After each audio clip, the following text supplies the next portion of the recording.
আমি বিকেল 5টা পর্যন্ত কাজ করব। বাকিটিতে কাজ করা হচ্ছে ক্রিয়া, এর সাথে ব থাকার কারণে এটা future indefinite tense. Future indefinite টেন্সের স্ট্রাকচার হচ্ছে এসইউবি সাবজেক্ট প্লাস শ্যাল অথবা উইল প্লাস ভার্ব এর প্রেজেন্ট ফর্ম। ভার্ব এর প্রেজেন্ট ফর্ম। আই মানে আমি, বিকেল ইংরেজি হচ্ছে আফটারনুন।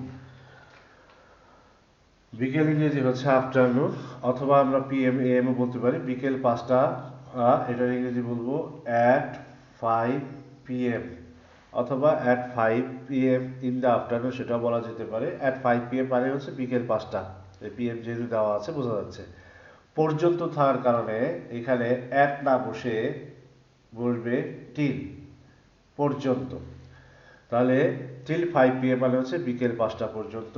ডু মানে করা, স্ট্রাকচার অনুযায়ী আয়ের সাথে বসে শ্যাল, তারপরে হচ্ছে ডু, আমি করব।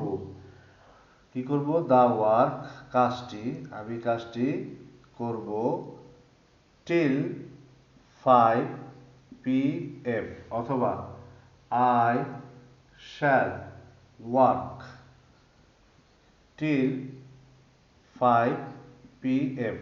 এখানে ওয়ার্কটা হচ্ছে ভার্বের প্রেজেন্ট ফর্ম, আর এখানে ওয়ার্কটা হচ্ছে নাউন, কারণ আর্টিকেল আর টিল হচ্ছে প্রিপোজিশনের মাঝখানে যে থাকে সে হচ্ছে নাউন। তাহলে আমি বিকেল 5টা পর্যন্ত কাজ করব। I shall do the work till 5 PM। I shall work till 5 PM। I shall work till 5 PM। আমি বিকেল 5টা পর্যন্ত কাজ করব। Thank you.